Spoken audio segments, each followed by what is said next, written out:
Hey, Tim, I just wanted to make sure everything was fine because I don't hear you anymore.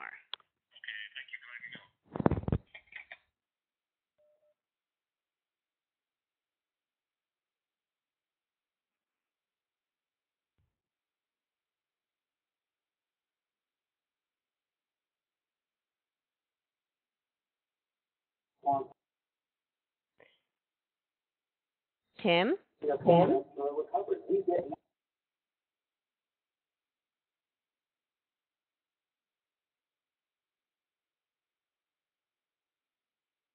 Hi, everyone. If you can hear me, this is Jaimie Cloud, and I think we're just about ready to start here. It's just 7:30, and I'm waiting for Tim to get on to kick off the webinar.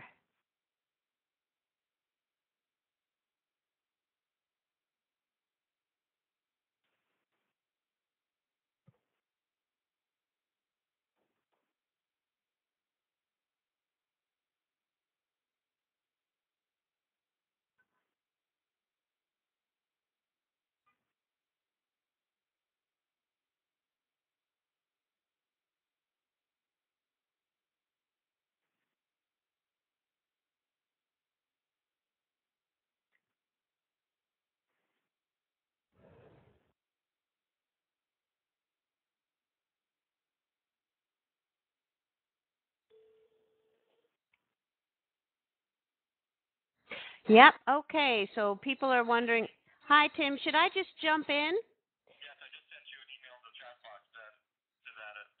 Okay, we're headed out then.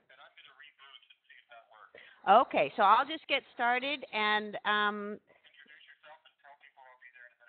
okay, so I'm just going to start moving through the slides. Is that okay? Okay, bye. Okay. Just keep going. Okay, bye-bye. Well, everyone, here I am. It's Jaimie Cloud. Tim's going to reboot, so he'll join us in just a few minutes. What we were going to do is show you these couple of slides to introduce you to Green Teacher Magazine. I think you're all subscribers. If you're not, you should be.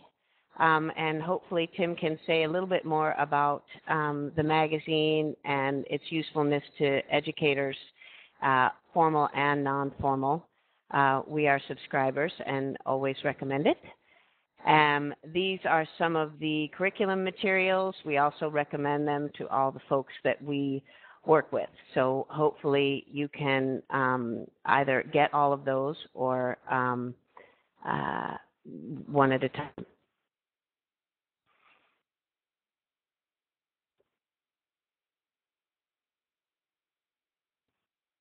Okay, so let's see if it's going to advance.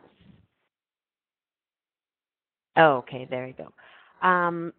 This is the statement that we use all the time to introduce our work. I'm going to give you a very, very quick introduction to myself, just a little bit of background, and then we'll jump right in. So if somebody could tell me, I'm looking, it says no audio, but I'm assuming that everybody can hear me. I'm just going to check and see. I see a couple of people say no audio. So, okay, very good. So at least somebody can hear me. Thank you so much. I really appreciate that. This is my first webinar, so it's very interesting talking to little boxes. So here we go. I always start my introductions by explaining that for me, this work began when I was 11 years old. I was in one of the first experiments in global education in 1968, from the 6th grade through the 12th grade. And so walking into our classroom at the beginning of 6th grade, all of our teachers had been studying with Buckminster Fuller and other luminaries of the time. And so they were already prepared to teach us, to prepare us for the 21st century. So from the get-go, they were preparing us for a world of rapid change, complexity, and interdependence, more and more diversity, more and more uncertainty, and environmental and social challenges. And I've been tracking the state of the planet data since I was 11, since 1968.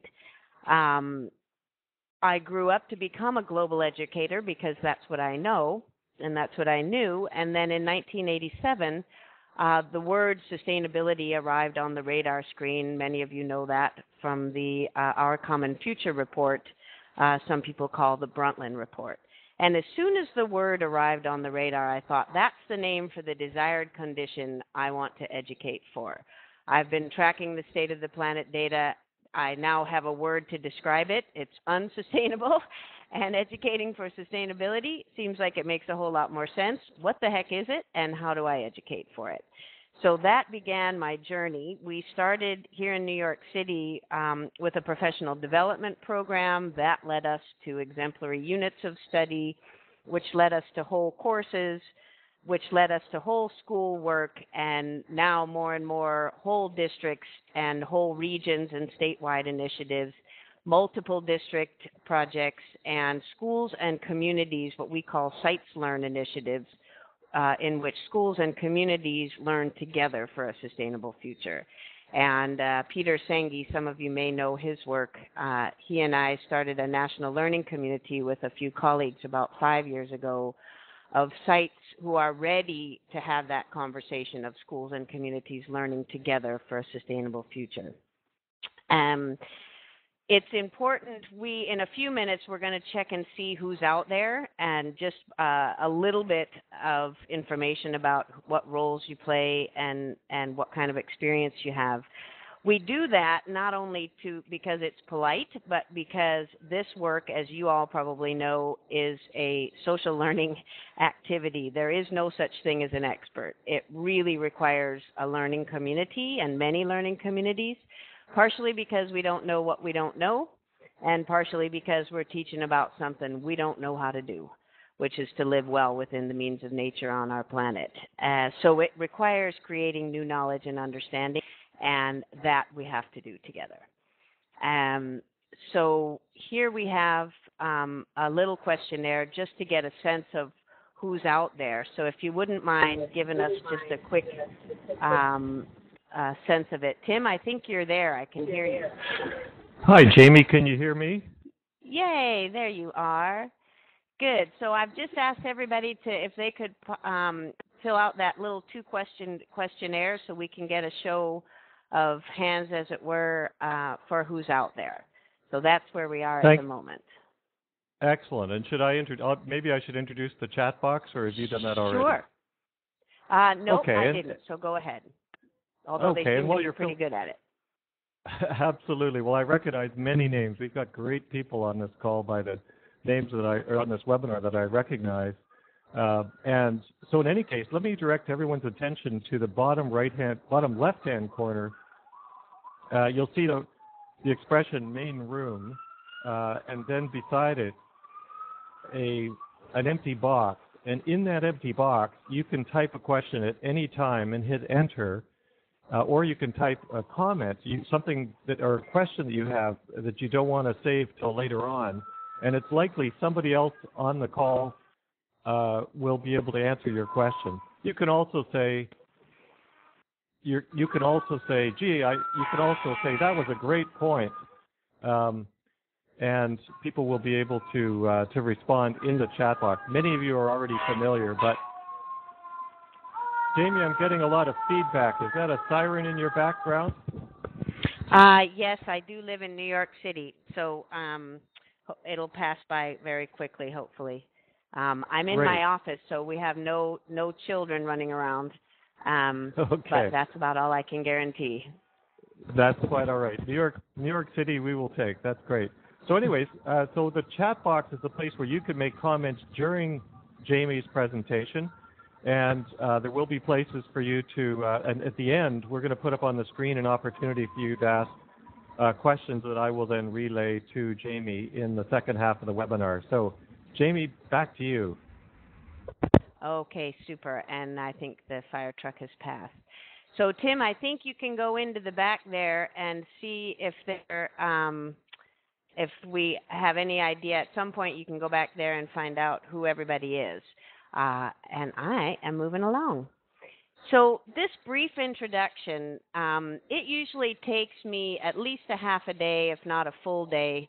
2 days is better, but I take what I can get, to really provide a transformative learning experience, a series of them, so that everybody in the room has a shared understanding of what sustainability is and what education for sustainability is from our perspective.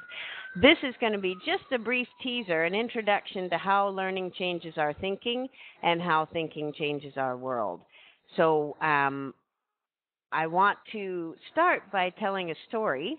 And it's very interesting, even though we know that storytelling can change paradigms. What I know is that talking about this work doesn't really change behavior. Twice now I've had the experience of telling the story of the fish game before we actually played the fish game with a group of people. And both times people did exactly the same thing as they always do, even though I gave the punchline away in both cases. So that's just fascinating to me. And so that's a setup for everyone. We always start our trainings whenever we're meeting people, and we normally work with the unconverted or people who are unfamiliar with sustainability or EFS. Sometimes we work with people who are quite familiar with it, but we get the same reactions every time. And we play a little system dynamics game called the fish game, and it's a simple exercise. It's a simulation.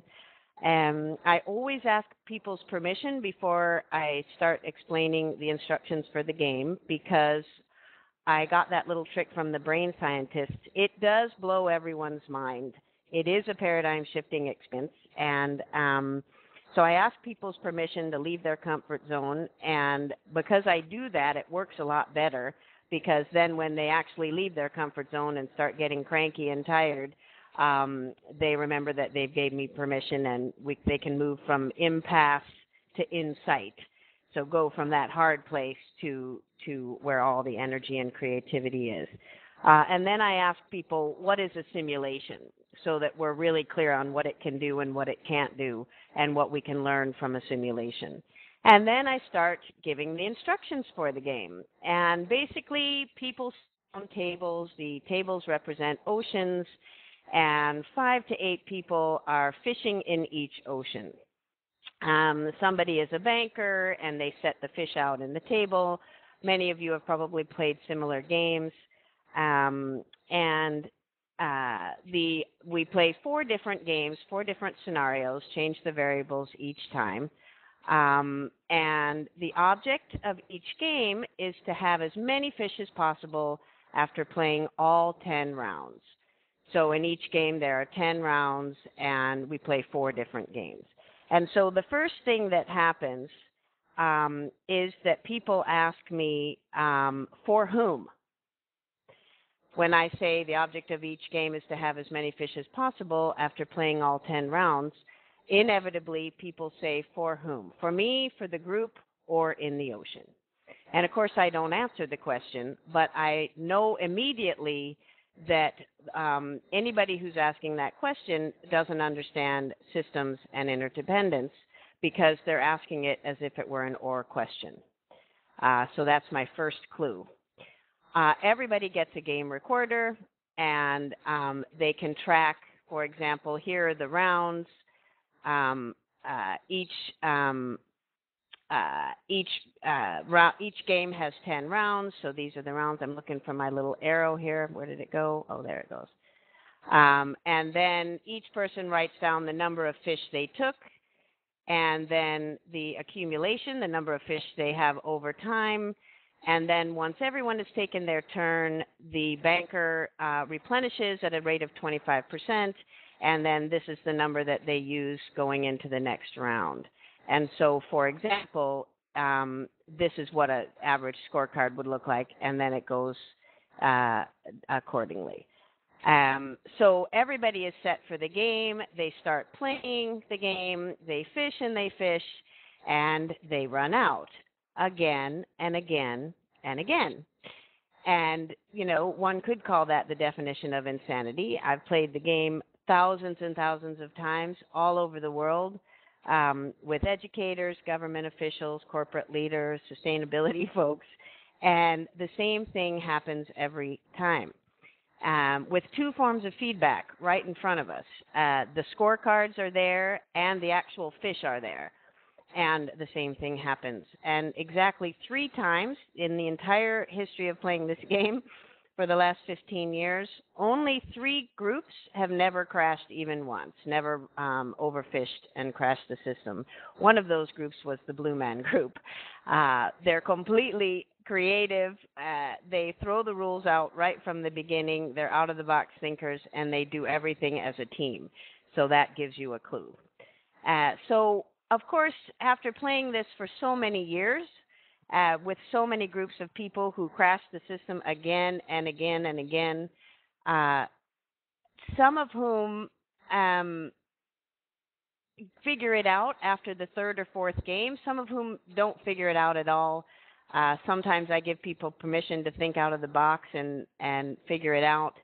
But it is a really interesting question, why? Why do people do it even when they can see the feedback right in front of them? And I have to admit, the first time I played it 15 years ago, I played a forest game, and I did exactly the same thing. So it's a thing. And so the question is, why? What's going on there? And so I would argue that and I say to people, look, if your group ran out of fish before you were able to play 10 rounds, then the number of fisher folk fishing the way you did resulted in more fish being taken out from the ocean faster than the ocean was able to replenish them. And everyone agrees, yes, that's what happened. And I say, well, we call that unsustainable. You can't take out more faster than you put back in, and we all kind of know that. We know that if we take out money from a savings account faster than the interest rate, we're going to run out eventually. You can do it for a little while, but you can't do it over time. But so if we know that, if that's sort of common sense, why do we keep doing it? Another really good question. And so to me, it's important for people to realize we wouldn't need education for sustainability if there was no such thing as unsustainable. It's clearly and apparently possible to undermine the very systems upon which our lives depend. But we've been solving, I suppose, for the first 12 years of our work, specifically in educating for sustainability, we were solving a problem no one knew they had. And now, more and more, it's important to explain to people what's unsustainable about our current reality. And at least in the U.S., and I do work all over the world, that's not clear to everyone. So it's important that we know that people get that. We're not the field of educating about unsustainability, but we are the field about educating for sustainability. So I ask people, so what were you thinking? Now that you know that something you did or didn't do contributed to crashing the system, why did you do it? And of course, the first reaction that I get from people before they start answering the question is, it wasn't me. I had nothing to do with it. It was him. Because it's very difficult, I think, for people to understand that in a system, everything we do and everything we don't do makes a difference. And to connect the results with something we did or didn't do. It's not easy for everyone to connect and to take responsibility for the difference they make. Why do I ask what the thinking was? Because that is, first of all, that's the thing that I'm quite interested in. The math is actually relatively easy. It's 4th grade algebra. So why do people keep doing it? I'm very interested in the thinking that drives the behavior. the fact that thinking drives behavior and behavior causes results. If we don't like the results, then as an educator, it's particularly interesting for me to go back up to the thinking that drove the behavior that caused them in the first place. Some of you may have seen this. If you've seen this iceberg, maybe you could just let me know in the little box. It'd be interesting to see how many people are familiar with this. This has been published in the Fifth Discipline by Peter Senge and in many places where people do organizational learning. Okay, good. So a couple of people are familiar with it. Excellent. So then you all know why we say thinking drives behavior and behavior causes results. So here we go. Most of you are familiar with it. You've got the events. If you're operating at the events level, you're posed to react. You go a little bit deeper under the surface and you can respond, go deeper to the structures and behaviors of the system. You can design for the ones you want. But if you want transformation, if you want to turn this big ship around, we believe we have to change the thinking that drove all of that in the first place. And as educators, of course, that's our jurisdiction. I look at the words that people use to describe that notion that we call mental models. That's a systems thinking term. Worldview is the layperson's term. If you were a cognitive linguist, you'd use the term frame. If you were a brain scientist, you'd use the term mental map, because it's literally the map of the neural pathways and connections, the sum total of everything you've experienced and understand up until this moment. And those frames are what the business of transforming at this point, so that we can head towards a different kind of future than the one we're headed toward at the moment. So let me keep moving here. I won't go into all the details of what people say, what the answers are, what the mental models of unsustainability are. This cartoon pretty much sums it up. So hopefully you're all laughing wherever you are. This is a systems thinking joke. The irony, of course, is that if you cut that boat in half, you don't get two boats. We call that the integrity of the whole. And it's one boat. We're all in it. And the people there at the top who are sure glad the whole isn't in their end, we would call that they're in a delay in the system. It looks pretty good from where they're sitting, but there's more to the whole system than they can see from where they're sitting. So we have a lot of work to do to create, to give people a chance to what Piaget would have called accommodate their thinking, what the brain scientists call reappraisal, to rethink what's going on and use a different way of thinking. How does our thinking affect us in the world around us? One of the reasons we're so hell-bent on changing thinking is that everything is internally consistent within the frame we're operating, which is like a self-fulfilling prophecy. Some people would call it believing is seeing. And one brain scientist that I work with, Kevin Ochner, said, and this explained everything. Since I was in the 6th grade, I've been wondering, feeling like that little boy in the Emperor's New Clothes, what about all this data that everybody can see, don't they get? Kevin said, if we cannot hear or see feedback, we cannot perceive relevant data for our brains to filter. To me, that says it all. So if we're operating from our frames and that prevents us from reading the feedback, that explains why the definition of insanity fits our current society. And we're going to have plenty of time to talk. I'm moving along here pretty quickly.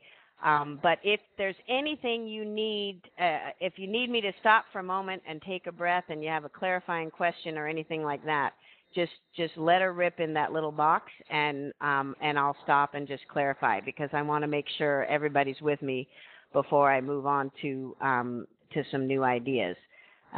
So if nobody responds and needs clarifying, I'm going to keep moving. during that same period of the game, once we've unpacked and I get exactly the same mental models every single time, and at some point I'd be happy to share them with all of you. We could do another one just on those. They're quite interesting and fun. So once we've walked through all the ones that are crashing the system, and I help people to say, well, all right, how did that one go? And say, well, that didn't work, and that one didn't work, and that one didn't work. Okay, so thinking has something to do with this. So let's look at the math. And I ask people to do a behavior over time graph so that they can plot out the fish in the sea. And they started at 20 fish, and then each round they went down to a certain number and then another number. They plot out their individual accumulation, and they plot out the group accumulation. And this then is a game changer, this next chart. This chart, the chart of unsustainability, describes just about everybody's game. It started with 20 fish in the sea, and then little by little, they crashed the system, usually by the second or third round. Sometimes it's a little slower, but the end game is the same. Some individuals did pretty good, and then the game was over, and the group did, pretty good. But the game was over in about 3 rounds. Over here, it took a bit longer, as you can see, but each individual actually ends up doing better than any of the individuals in the unsustainable game. And that, I like to start there because people are panicking at this point. Am I going to be okay? Am I going to be sacrificing and giving things up? So it's nice for them to see actually each individual does better over time in the sustainable game. And we'll talk a little bit about how you get through this slow period here. And I'll do that in just a minute. The group did way better than the group over here, and the fish are happy. And that, for many people, is a frame of reference they did not have. They never considered that a sustainable future would look so happy. Most people confuse sustainability with unsustainability. And so as soon as you say the word, all they can think about is what's unsustainable. They don't have a frame of reference for what it looks like to have all the parts working well together in a mutually beneficial relationship over time. And they're blown away by that. And when I ask young people, where is the sacrifice? What's fascinating to me is that they say it's here in the sustainable example. And then I say, could you look again? Where's the sacrifice? To me, it's in the unsustainable example because the game is over in a relatively short amount of time. It could be hundreds of years. It could be tens of years. But to me, the sustainable game would require thinking differently and being creative and doing things differently. But it looks to me like if you have to choose between one or the other, that it's worth going for the sustainable example. So I'm always fascinated by that when I see that. So very quickly, how to get through this slow period. There are several ways, and if we were doing this as a workshop, I'd ask you to come up with some ways. Maybe if anybody has any ideas, you can throw them in a little box. One way, of course, is capital investment. If there are any entrepreneurs out there on the call, you know that you never make a profit in the first few years. So somebody has to seed that new venture and invest in it because the business model is starting to look good here, and it can pay for itself over time. We just have to get through this slow period. So capital investment is a great idea. Obviously, differentiating your revenue streams and your diet.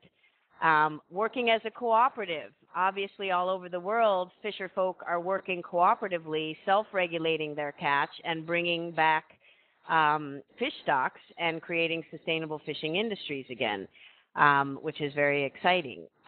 Subsidies are another great way to seed, especially in the short term, new ventures like this.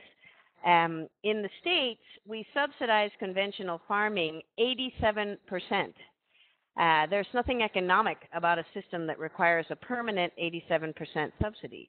I know it's true in Canada, too. I don't think it's quite as high, but I was trying to find that data today. It's quite high. in Canada as well, and all over the world. So if we subsidize in the short run, we can, and the business model is good over time, we can actually wean away that subsidy and subsidize other sustainable business practices. So let's see. Yep, we're going to get to part 2. Thanks, Garrett. I'm just moving through quickly our take on this, and then we'll jump right into the curriculum piece. Thanks for mentioning it. So that is quite paradigm shifting. All of you, some of you may have seen Susan Santone's presentation a couple of weeks ago. She talked a lot about the ecological footprint. I'm assuming you're all familiar with that. This is another diagram you may not have seen that describes the supply and the demand. And you probably all know that the gap right now is that we're demanding at a rate of 33% faster than the supply. So that's not the fish game anymore. That's the real world. And again, most people that I work with don't know that. But that's an incentive for people to understand, why do we need to change? Why do we need to do something different? All systems are perfectly designed to get the results they get. And so if we are here in this current reality, we designed for it. It's also worth noting that this is not the work of ignorant people. It's the work of extremely well-educated people with advanced degrees. So if it's not a lack of education, we would argue that it's a challenge for education now and into the future. And all of you know that it all begins with a change in thinking, and we love Albert Einstein's quote, "The significant problems we face cannot be solved with the same level of thinking we used to create them in the first place." And we believe education for sustainability is that different way of thinking. So if you could just take a moment to brainstorm what you consider core to the mindsets and behaviors and strategies required. All of you are engaged at some level in educating for sustainability. And Tim, do you have the data yet on who's out there while they're brainstorming? It would be great if you could, you all know what you consider to be core to education for sustainability. And this is a moment where you can weigh in here to let me know. Over the years, I collect everyone's answers and make sure that ours match up to theirs, and then we evolve our work based on what we learn from all the people that we work with over time. So if any of you have... Yeah. Thanks, Jaimie. So you're inviting people to make those comments in the chat box, and while they do that, I will report back, as you asked, of the group here tonight, the 35 people. The largest groups are those that work for nonprofit organizations and elementary school teachers. The third and fourth largest groups are people who work with youth in non-formal settings. And we have 3 high school teachers. And I forgot that, including the question administrators. I'm sorry about that if there are some of you on this webinar. And as for experience, we're evenly divided really by 4 groups. Most of you have a little bit of experience. 7 of you have none in teaching about sustainability, education for sustainability. 7 of you have some experience, and there's only 5 of you saying that you actually have lots of experience. Of course, it's smattering of others in other categories. So we tilt in this call to people with fairly little or no experience are constituting at least half, and so forth. So that's my report. Okay, excellent. Thank you. That's quite useful. Okay, so I'm just tracking here.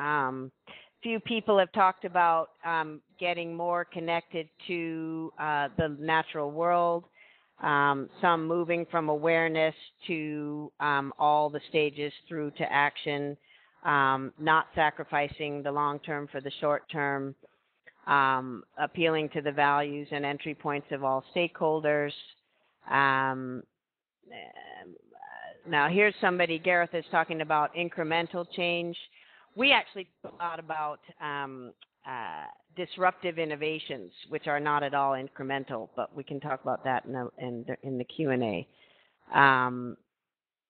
Okay, so I'm going to give you another chance. All of those we would agree with, and we incorporate into our approach to educating for sustainability. The top-down approach, the bottom-up, the sideways in, the inside-out. Yes, obviously connecting it through the curriculum and linking what we learn to action and taking responsibility for the difference we make. So I'm going to keep moving. Absolutely, I agree with everything everybody has said, and it's not the end. But since you showed me yours, I'm going to show you mine. So here we go. One of the big ideas, and I'm just sticking with the big ideas and the brief overview, so we can jump right into to how we do curriculum. Operating within the natural laws and principles rather than trying to overcome them, to us, is a not negotiable. Most people that I work with have no idea what the operating instructions for the planet are. Out of every 1,000 people that I speak to, 3 people remember what the first law of thermodynamics is, or the conservation law, some people call it. 3 out of 1,000. And just for those of you who may not know, that's the one, remember, that says that matter and energy do not appear or disappear. They can't be created or destroyed. We like to say there's no such place as a way. And 3 out of 1,000 people remember that.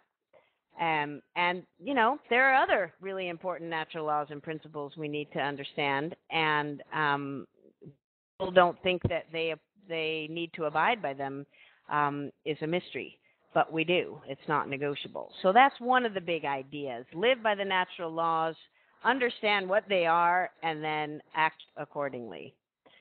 The next one is that healthy systems have limits. And so rather than to exceed them or ignore them on a regular basis, how about tapping the power of the limits?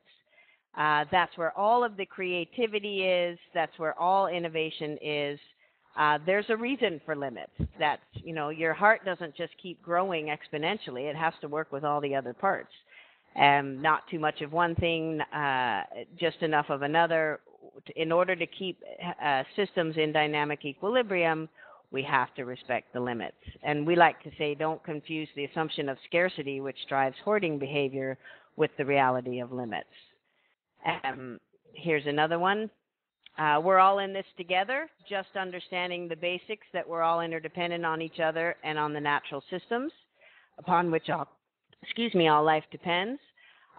There are still a lot of people who don't get that, as fundamental as that seems to all of us. People do not, the more interdependent we become on this planet, the less people understand interdependence. It's going in exactly the wrong direction. Reciprocity rules in the context of interdependence. Self-interests are best served through mutually beneficial relationships. That is not something that again, people understand, and we believe it's a fundamental frame. And if you understand that, then your behavior and the results will follow suit. And finally, we're all responsible. So these are just some of the big ideas. Most people in the assessments that we receive after working with folks comment about the fact that they never thought about the fact that what they don't do makes a difference as well. So that's quite telling as well. So those are some of the big ideas that we think are core to shifting to a sustainable future. This now we're zooming right into the curriculum design piece. So that's your setup. These questions frame everything we do. Everything starts with the goal. And even the backwards design approach to curriculum design starts with the end in mind. What kind of future do we want? What do we want to sustain? For whom? For how long? And what does education have to do with it? And that, of course, begs the question, well, what is education for in the service of what are we teaching? And there is no shared understanding of the answer to that question in many, many countries including the U.S. and Canada. Everywhere that I ask that question, there's no shared understanding. There are lots of different answers to that, and I think we just need to have a shared understanding, at least at the building level or the district level, if we're going to pull this off. What will it take? I think people need to believe it's possible. They don't have to, but since behavior will follow suit, we believe that it's really important to at least assume that it's a possibility. So as you're looking at this framework and the work that we've done in curriculum, and as we're walking through the curriculum design process, you may want to ask these 4 questions. What are we already doing? What might we want to change? What do we need to stop doing? What do we need to start doing? We see education for sustainability as nested systems. It begins with the knowledge, skills, and attitudes of each individual. The individuals are nested inside classrooms of adults and young people learning together. The classrooms are nested inside learning organizations or schools that learn, and those schools are nested inside physical plants and gardens with energy and transportation and food, all of which are nested inside communities. So that is the unit of study we believe is core to educating for sustainability, schools and communities learning together. We are educators, so we see the skills, attitudes, and knowledge as the core attributes of a learning self. These would be the core attitudes out in this level that we think that we're educating for and we want to assess for. And we'll talk about that in just a second, how we do that. You're going to have this PowerPoint. This will be archived, so it'll be up here. I'm moving pretty quickly, but you'll have a chance to go back and sit with these for quite some time and compare them to what you thought. There are 5 distinct thinking skill sets in education for sustainability. Some of these are self-explanatory. Systems thinking is quite new to most folks, and the creative thinking and lateral thinking is quite new to most folks. This one is the things like critical thinking and self-regulation, questioning, those kinds of things. The good old-fashioned, good, deep thinking. Reflective thinking is a big, big one for us. And then we have 9 core content areas, and I'm not going to walk you through all of them because I'm assuming, again, that you'll have more time, but you can take some time with each of these. If you go to our website at cloudinstitute.org, we give deeper explanations of each of these.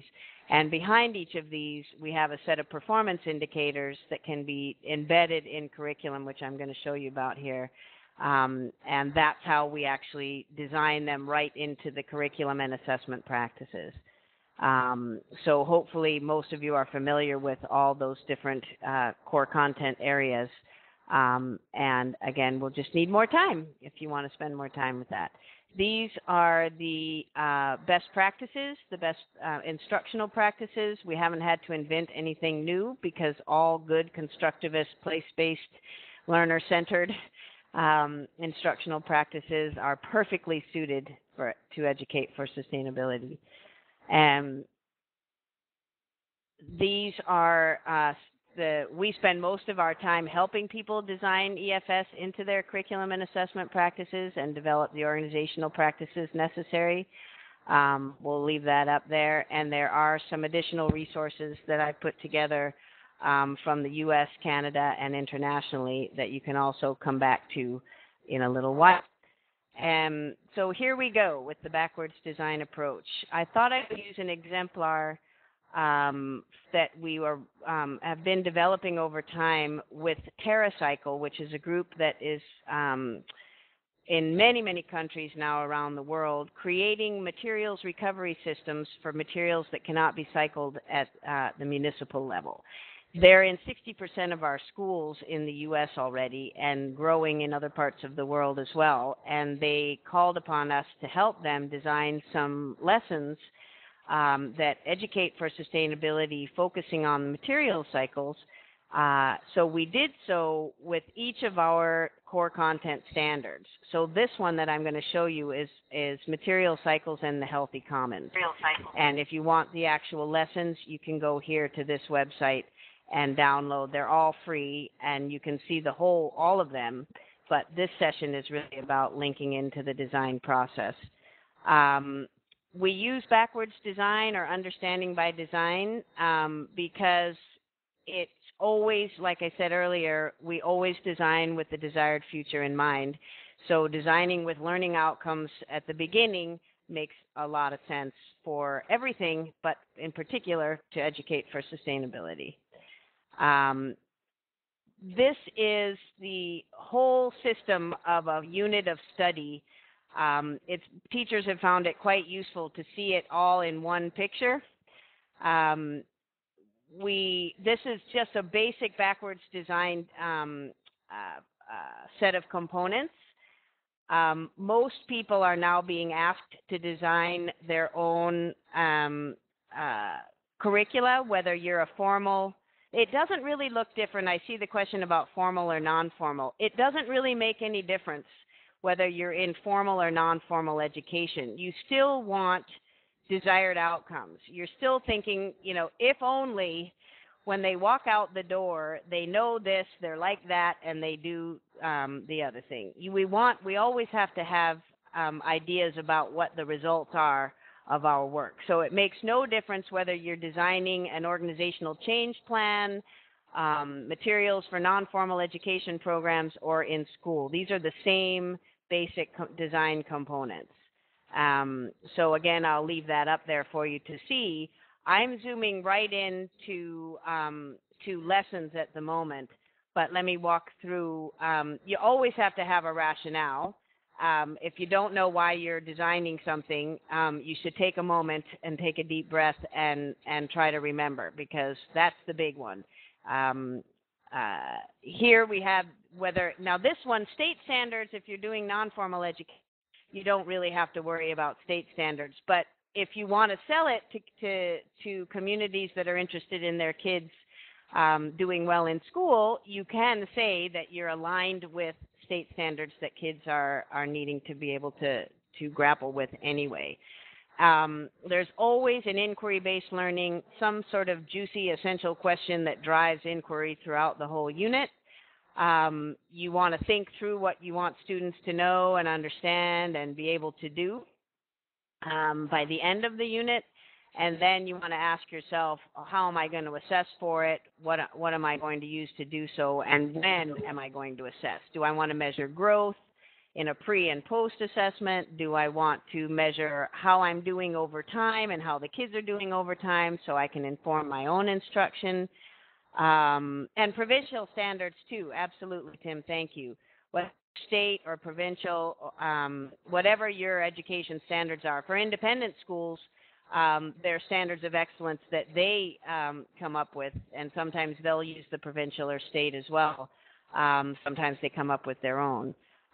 Here you'd want to start thinking about what are the products and performances that whoever your participants are, your students are, will be creating that will serve as evidence. Here we want to know, are we communicating quality? Does everybody know where we're headed and what it looks like to get there, so we have a fighting chance of being successful? And then, and finally, we start sketching out our lessons. And of course, it's an iterative process. It almost never works out quite that way. Sometimes, many of us, we start here. That's what we think about, is the activities that we want to do. So if that's where your brain goes, it's no problem. Just jot down your activities and then ask yourself, why am I doing this? So it's an iterative process, and that's just fine. So we started, I'm zooming in now to a series of lessons. I picked the middle school lesson that we did for TerraCycle. First, we start with our state standards, and now we have Common Core standards in the U.S. So there, in your case, if you're from Canada, it would be the provincial standards. We always put those up front so that it's really clear that we're meeting the required standards.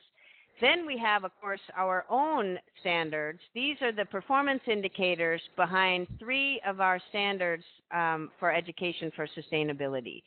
And all of these, and this is, by the way, a 3 or 4 day lesson that I'm about to show you, and look how many standards and performance indicators and enduring understandings one really rich lesson can accomplish. Not only do we teach for these, but we assess for them in just a few days. So it's really important to know the richer the better. It's like a permaculture garden. The more colorful the better, the richer the better, and there's never going to be more time.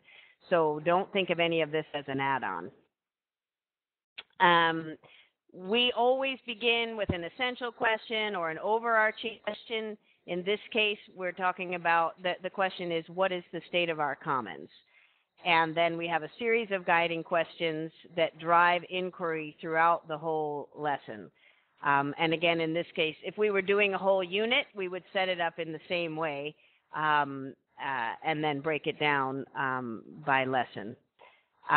So you can see here, we start with what is a commons, and then we go deeper and deeper. The overarching or essential question is one of those unanswerable questions that is a big idea question that really, really drives thinking and curiosity. The guiding questions are all answerable and content specific. So those help you to get to the big enchilada question.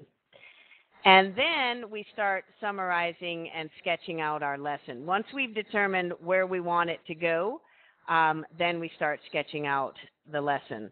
And again, it's an iterative process. So sometimes, if any of you have ever designed courses or units or programs, you know it's iterative. Sometimes they take on a life of their own, and we're constantly going back and forth saying, okay, we said we wanted to end up here, but now we're going in a different direction. We have choices to make here. Do we want to keep going in a different direction, or do we need to reel ourselves in and stay on task and reach the outcomes we'd originally intended? So it's back and forth until you love it and you know that you're exactly where you need to be. And here's a chart that we use to assess our success. So I've just picked out the chart with several pages because we had to include the state standards as well.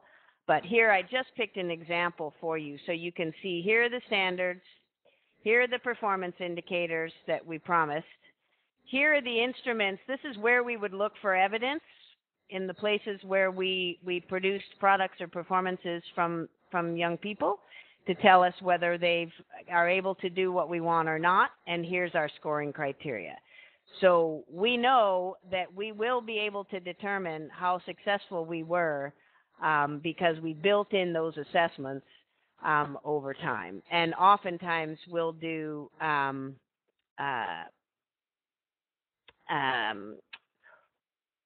oftentimes we will go back and forth and improve our practice over time once we've seen the results. So that is it, basically. I know we wanted to open up for questions, so let's go.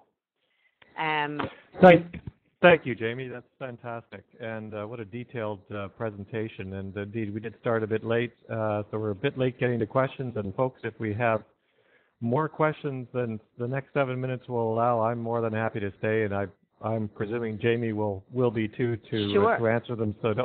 So please take a moment to type in your question into the box there and hit submit. If you have more than one question, put the first one in, hit submit, and then you'll have a fresh box to type a second one in. And meanwhile, I will start in just a moment and Lyle, I see you putting in questions into the chat box. Please type them into the box on the screen rather than the chat box, and I will fetch them from the back office and start relaying them to Jaimie. And yes, to answer the other question. In the meantime, go ahead, Tim. Well, just going to say, and to those who are also wondering, and as Jaimie did mention it, I'll be turning, when we finish the questions, I'll turn off the archive button, and later tonight I will be saving it to the website so that anyone can go back and grab both the presentation you've just heard and the questions you're about to hear. Jaimie, over to you while I go to the back office. Okay. So one question I see is, students have the opportunity to develop their own rubrics. Absolutely. the more we can help young people determine what quality is and what degrees of quality are, the more they rise to their own criteria. And in our experience, students are always much harder on their own work than we are. It's a fabulous. In fact, one of the big ideas of education for sustainability is read the feedback. You have to keep your eye on the feedback and constantly be moving from the way you understand the world to be to the actual feedback that might change the way you thought the world was. So you're constantly going back and forth, and rubrics are a great tool to practice with because you're constantly looking at your work, looking at the rubric, checking against that criteria, and reading the feedback and getting used to doing that and not just saying, well, I finished it, so here it is, I'm handing it in. So absolutely. I also see Maria Christian says core, and it's not a question. I'm not sure what that was. So, Lyle, I'm looking, thought as much, wanted to hear the connections you make with accountability and their actions. Okay, great. Thanks, Kelly. Jaimie, so I think I'm going to jump in here. Okay. Hi. We've got some questions pouring into the back office. So without further ado, let me, and I'm sorry, why don't you finish Kelly's question, and then I'll start relaying you those from the back. I see now. They were talking to each other, so I get it. It's okay. Go ahead. Okay. All right. Fair enough. So the first question for you, Jaimie, is what was the source for the Education for Sustainability standards that you showed? 15 years of working with colleagues all over the world, ever since Chapter 36 of Agenda 21, which was the agreement that we all signed to move towards sustainability. At least 178 countries signed it in 92 at the Rio Summit. The first iteration of competencies for education for sustainability was articulated there in that document, Chapter 36.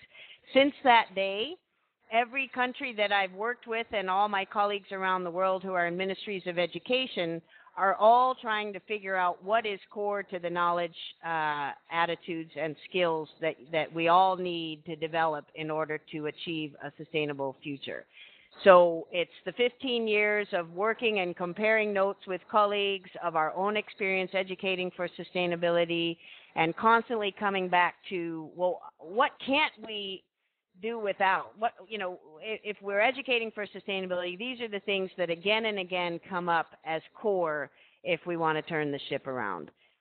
So it's both the literature, it's a global consensus over time. We all have slightly different frameworks and different emphases depending on where we live for some practical reasons, but there are many, many things that we all have in common, and we're all working on getting better and better at some agreement on that. So that's the answer to that question. Great. And can you comment on the balance between qualitative and quantitative assessment? Yeah, it depends on the goal. It depends on what you want and what you think education is for, how you would measure it and what you would want to measure.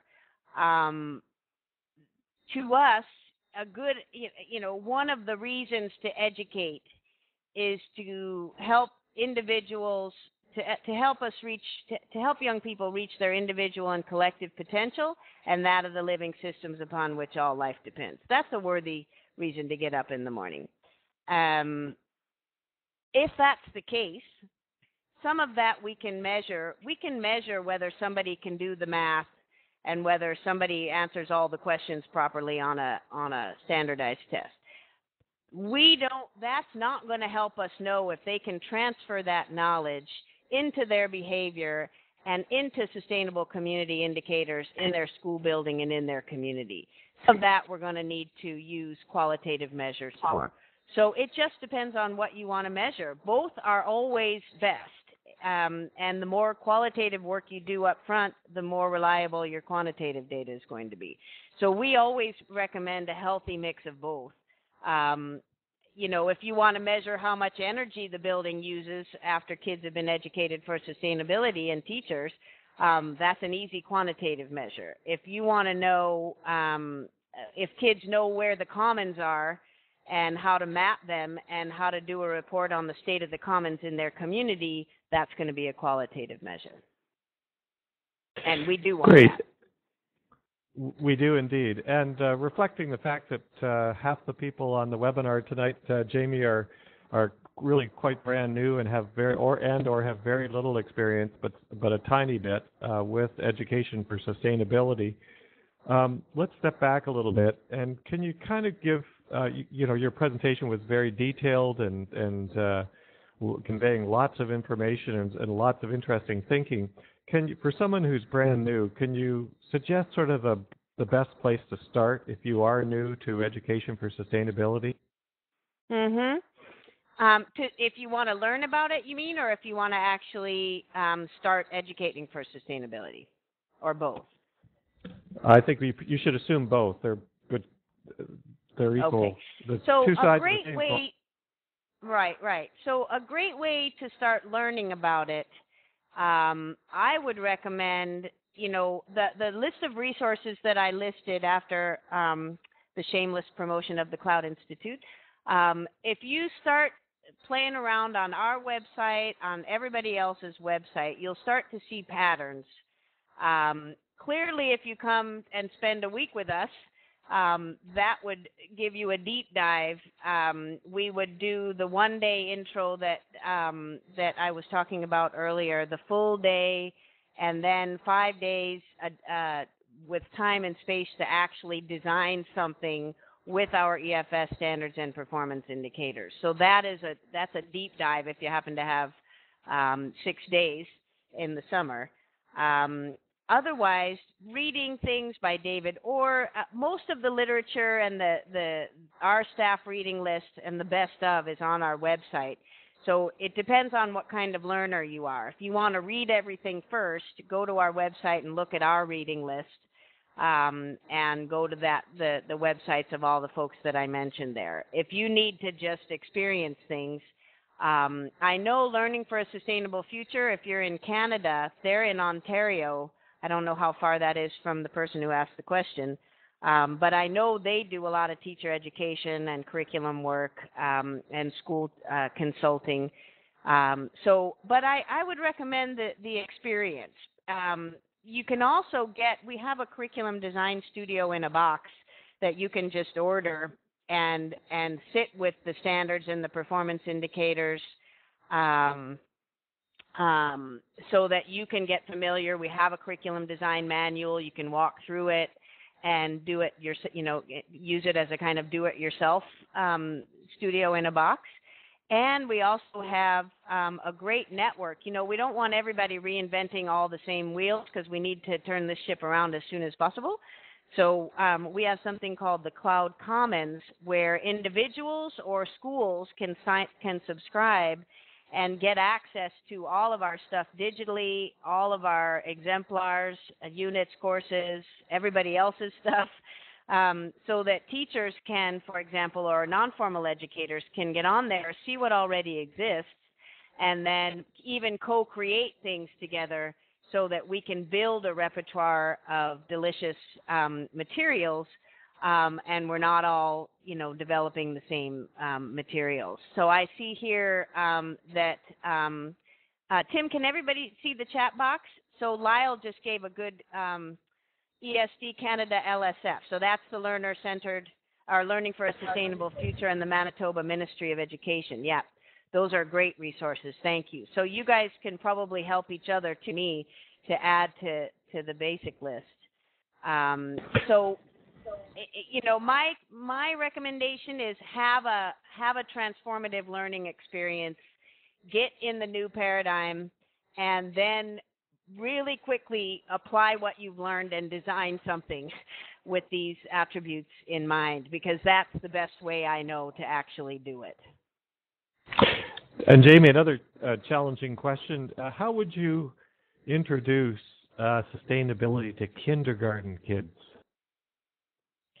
Oh, that's my greatest fun. So remember, this is education for sustainability. It's not always education about sustainability. So we don't treat it as a topic. It can be a topic, but its greatest value, I think, is as an aspiration, as a goal that we want to have a healthy system, a healthy, robust system, and reach our potential. So for little kids, we like to use the classroom as a system. We like to talk about the commons and what's mine and what's ours and what are our rights and responsibilities to the commons.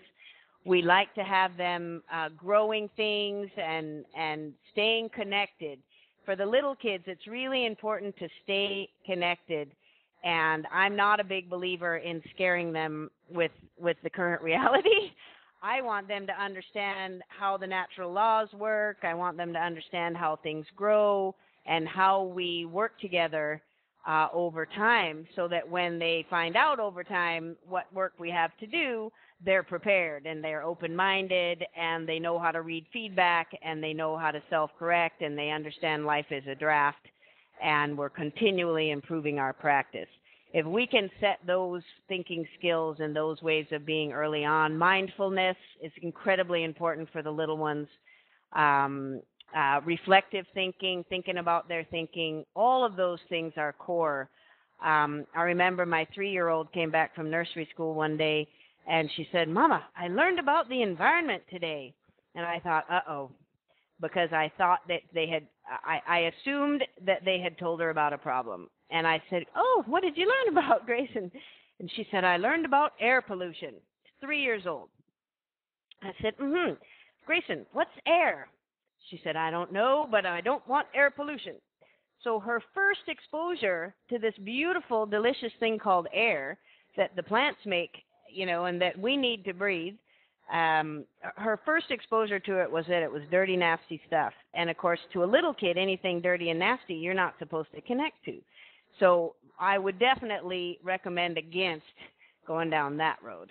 And really help kids, on the other hand, understand what the operating instructions are and begin to work, to think about how we're going to all work together towards a healthy future.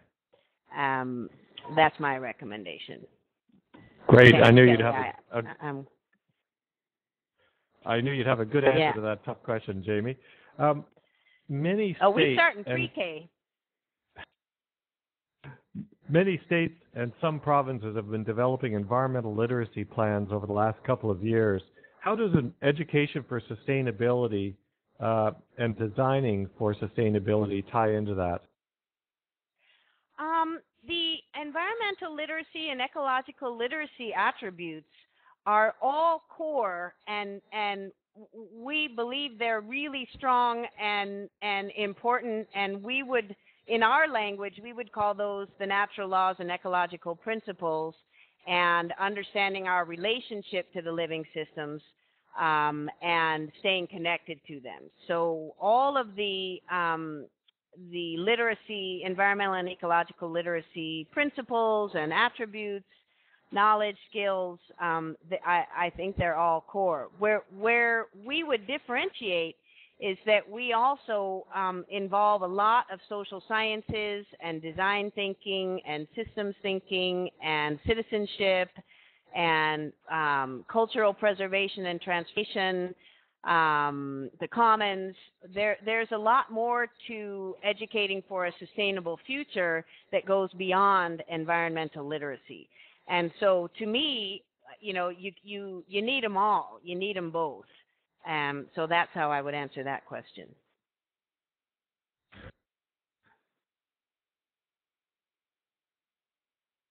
Sorry, someone else asked how this connects to the Bond Declaration, and I must admit I've forgotten what the Bond Declaration is. The Bond Declaration is, it absolutely connects. That was an international, the later, it was a more recent declaration to educate for sustainability, as I understand it. just to Meredith, because she has to sign off, yes, the PowerPoint's going to be on here in case you didn't hear Tim say that. It's going to stay on here as an archive, so you're good to go. So it absolutely, in the States, in Canada, at least you have the government that knows what education for sustainability is. In the U.S., we're about 4 or 5 different NGOs holding the space for this work, and a very few colleges of education who have just recently signed on to the work. So we're in the grassroots stage here in the U.S. Arnie Duncan, the head of our Department of Education at the federal level, committed to it verbally, but we haven't seen any actual money or policies associated with it. So in most parts of the world, as I mentioned, my colleagues are in ministries of education. So they're taking it quite seriously, and the standards, the EFS standards or ESD standards, Education for Sustainable Development, as another way to say it, are at the federal level, and they're required. Here, we have some states in the U.S. that have sustainability ed standards, but it's absolutely aligned with the Bonn Declaration. It's our response to it, except that we started about 15, 20 years ago. And the Bonn Declaration, I believe, is in the last year. Jaimie, I think you mentioned it briefly, and pardon me if I missed it, but someone's asking if you could recommend any other resources out there. And I believe you did sort of go past that, but perhaps you could just take a moment and mention a few more. Sure. The best advice I can give you is that people always ask me that, so we give people our reading list.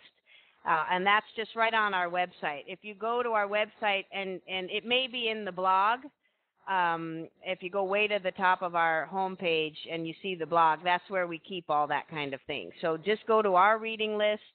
That is, I think that's the best way to do it. And then all the websites that are listed here in slides 44 is our website, and 45 are all those other resources. So I think you'd be good to just start there. And you're always welcome to email me or call me or, anything if you want, any of you want to talk specifically. Oh, great. We just got a pilot school offer from Golden, Colorado. Excellent. I'm actually at the Denver Green School quite a bit. I don't know how far that is from Golden. But I'm there quite a bit and love being out in Colorado. Thank you. I appreciate that. Tim, there were a couple of other questions in the little box, but do you still have more questions on your list? I don't actually. So let's Okay. scroll through the chat box, and if you want to. I have 2. Yeah, I'm sure it is a different school district but Golden and Denver are quite different, but. Great. We'll follow up. I'll check out your website. So one of the questions was, how do we measure moving kids from learning new things to accountability for their actions? And I would even take it a step further and say, then measuring the results of those actions. Because ultimately, we want to be able to demonstrate that there's a correlation between educating for sustainability and actually achieving improvement in sustainable community indicators. And that's why it requires a school-community partnership, because the community, the municipality, or the province, depending on how big we're going, needs to commit to sustainability, so they have a set of indicators that they're tracking. And the kids can help with that. Kids and teachers are developing those indicators all the time. So once there's an agreed upon set of sustainable community indicators, we can actually look for a correlation between a comprehensive approach to educating for sustainability and the likelihood that in those places, those indicators are going to be improved. So we absolutely measure kids' behavior as a result of what they're learning. First, we measure the learning outcomes, because we want to make sure, and actually before we do that, we make sure that EFS is embedded in the curriculum, which means it has to be documented, and mapped is actually great as a second step. So once those units are documented through a backwards design process and they're mapped and we know that it's being delivered and assessed for, then we can look at the student work and see whether we're getting evidence of these ways of thinking and the new knowledge and so forth. Many of our assessments are authentic project-based learning assessments. So through the students' actions, we see how they're accountable and whether that's behavior changes or projects or community service programs, whatever they're engaged in. And then again, we want to take that next step and say, and so what? After all that hard work, did we make a difference in that place in terms of any of the sustainable community indicators that we are all interested in? So absolutely, I'm a big results person. If we can't measure results, the road to nowhere is paved with good intentions. And as fun as this is, if we don't turn the ship around, we won't keep getting to play. So we're all about results. Okay, I see. I have a couple of other questions I see here in the little box, and one other one. Are there grants to come to our summer design studio? We don't have any. Hopefully you can find one if you need a grant to come. And we've also been known to barter a thing or two. So if you're interested, send us a little note through our website or send me a note at jaimie@cloudinstitute.org. And we'll talk. I also see here any advice on getting a school or community moving towards sustainability. The topic isn't really on the radar. Yeah, tell me about it. And this is actually in Canada too. You see, we have this great idea that you guys are way far ahead of us, and I'm sure that's true. But I'm sure there's a lot of work to be done as well. What we did in New Jersey, there was absolutely no demand from the schools in New Jersey when we started there for education for sustainability. There was some eco-school activity and some physical plant work being done and environmental education, which was a great start. So we threw a broad net out and got a grant to start a program we called New Jersey Learns. And it was just a great way to open up, and we said we want formal and non-formal educators and community leaders. We want anybody who wants to learn what is sustainability, get a shared understanding of that, and learn what education for sustainability is, and who wants to commit to sharing it with their communities. So we started there and just thought, let's just throw it out there and see who's interested. So about 30 people signed up in the first year, and we maintained each year about 30 people. This year, 100 people signed up. And now we had mostly community folks in the beginning with a few formal educators, mostly individuals. Then little by little, we got to about half and half community folks and formal educators, and the non-formal educators I put in the community bucket. And now we're getting the principals of one entire district just signed up as a team. And so now we're getting organizational buy-in, and as a product of that, we also have a sister project called Sustainable Jersey. And Canada has many of these provincial sustainability initiatives. So that was very helpful for us because more and more communities wanted to move towards sustainability. And sooner or later, engaging all the children, young people, and their teachers is going to be required if you're serious about moving toward a sustainable future. Here in the States, most sustainable community initiatives never think about engaging the school systems, and we understand why, but you can't sustain a sustainable community initiative without all the children, young people, and their teachers.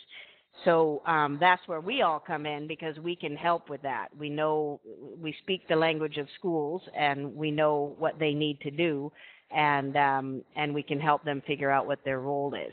So that's how we did it. We just threw a big wide net out, and several communities signed up in the beginning, and now throughout the state, which for you guys would be a province, more and more communities are signing up and understanding that schools and communities have a partnership here and can work together. And the kids, of course, are our commons. And in the States, we don't have a long history of working well together between our communities and our school systems. We fight over taxes, and that's pretty much what the relationship has been. So this is another paradigm shift for us, and we're working on it. So that's what I would recommend. Get a lot of people in the room and start having that conversation and getting a shared understanding of what it all means, and make sure everybody has a personal rationale for why they want to get in the game, and get everybody inspired and hopeful about contributing to sustainability through education. And I'm happy if you go to our website, go to the Sites Learn initiative, you can read all about it and read everybody's stories about what they're doing as a result, and that might be useful to you. Thank you, so Jaimie. Those are the questions I have. Great. Jaimie, thank you very, very much. And in fact, what I'm going to do now is actually turn off the archive, but I want to invite everybody to stay for two reasons. One, I'm going to put up an evaluative slide that I'd like you to respond and give us some feedback on.